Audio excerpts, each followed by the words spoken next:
Crônicas do Amanhecer, por Feijão, Centro Espírita Allan Kardec, Balneário Gaivota, 18 de abril de 2017. O Livro Espírita número 1. Parte 1.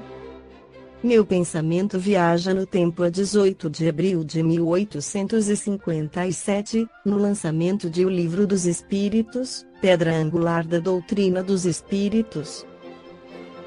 Tamanha e tanta é a luz que emana dessa obra, que dela, com gratidão profunda, reverencio seu autor fundamental, o Mestre Jesus. Eis que nela recorda aquilo que já havia dito e exemplificado, derramando ensinamentos morais, cumprindo o prometido quanto ao Consolador espiritual dos tempos modernos. Naturalmente, Jesus incumbiu seus prepostos de repassarem a Allan Kardec, investigador emérito, as respostas que iluminariam a dúvida humana, consubstanciada nas reflexões filosóficas de todos os tempos. De onde vim, aqui estou, para onde irei?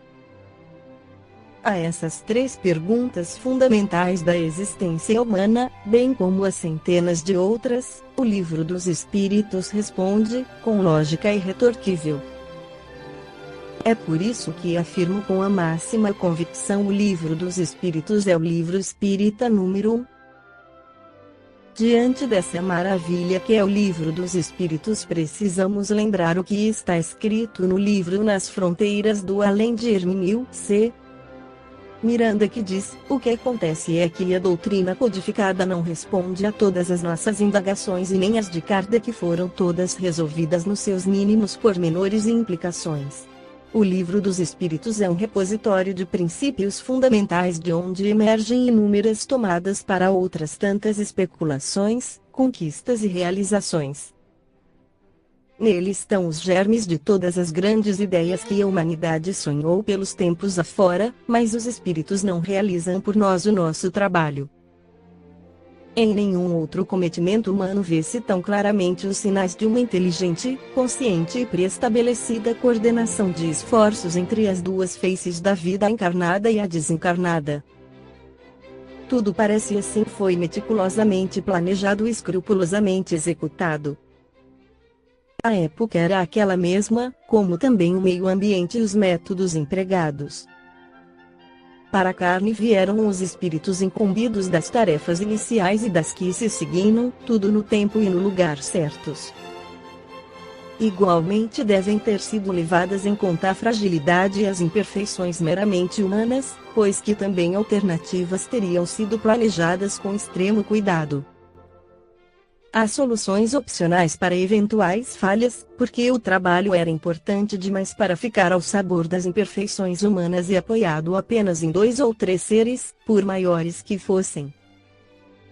Ao próprio Kardec, o Espírito da Verdade informa que é livre de aceitar ou não o trabalho que lhe oferecem. O eminente professor é esclarecido, com toda a honestidade e sem rodeios, que a tarefa é gigantesca e, como ser humano, seria arrastado na lama da iniquidade, da calúnia, da mentira, da infâmia. Que todos os processos são bons para aqueles que se opõem à libertação do homem. Que ele, Kardec, poderia também falhar. Seu engajamento seria, pois, de sua livre escolha, e que, se recusasse a tarefa, outros havia em condições de levá-la a bom termo. Conversando uma vez, em nosso grupo, sobre o papel de certos espíritos na história, disse-nos um amigo espiritual que é muito importante para todos nós o trabalho daqueles a quem ele chamou espíritos ordenadores. São os que vêm incumbidos de colocar em linguagem humana, acessível, as grandes ideias. Sem eles, muito do que se descobre, se pensa e se realiza ficaria perdido no caos e na ausência de perspectiva e hierarquia. São eles espíritos lúcidos, objetivos e essencialmente organizadores que disciplinam as ideias, descobrindo-lhes as conexões, implicações e consequências, colocando-as ordenadamente ao alcance da mente humana, de modo facilmente acessível e assimilável, sob a forma de novas sínteses do pensamento. São eles, portanto, que resumem um passado de conquistas e preparam um futuro de realizações. Sem eles, o conhecimento seria um amontoado caótico de ideias que se contradizem, porque invariavelmente vem joio com o trigo, na colheita, e ganga com ouro, na mineração. São eles os faiscadores que tudo tomam, examinam, rejeitam, classificam e colocam no lugar certo, no tempo certo, altruisticamente, para que quem venha depois possa aproveitar-se das estratificações do conhecimento e sair para novas sínteses, cada vez mais amplas, mais nobres, mais belas, ad infinitum. Allan Kardec é um desses espíritos. Não diremos que seja um privilegiado porque essa classificação implica a ideia de prerrogativa mais ou menos indevida e as suas virtudes são conquistas legítimas do seu espírito, amadurecidas ao longo de muitos e muitos séculos no exercício constante de uma aguda capacidade de julgamento pois, um direito genuinamente adquirido pelo esforço pessoal do espírito e não uma concessão arbitrária dos poderes superiores da vida. O trabalho que realizou pela doutrina espírita é de inestimável relevância. O momento é dramático. E também a hora da verdade suprema, pois o plano de trabalho não poderia ficar comprometido por atitudes dúbias e meias palavras.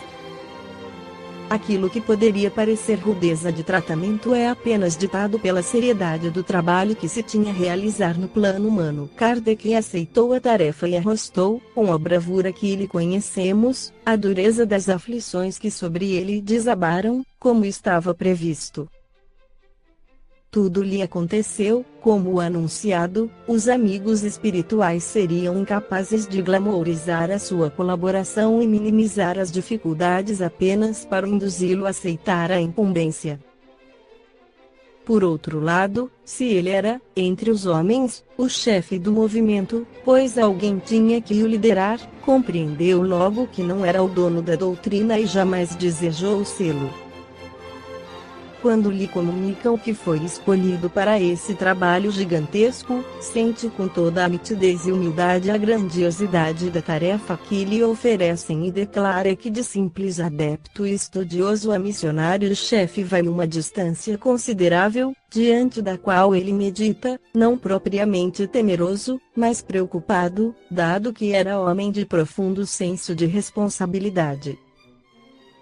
Do momento em que toma a incumbência, no entanto, segue em frente com uma disposição e uma coragem inquebrantáveis. Esse aspecto da sua atuação jamais deve ser esquecido, a consciência que tem da sua posição de coordenador do movimento e não de seu criador.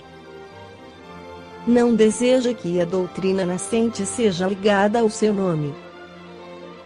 Apaga-se deliberadamente e tenazmente para que a obra surja como planejada, isto é, uma doutrina formulada pelos Espíritos e transmitida aos homens pelos Espíritos, contida numa obra que fez questão de intitular o Livro dos Espíritos.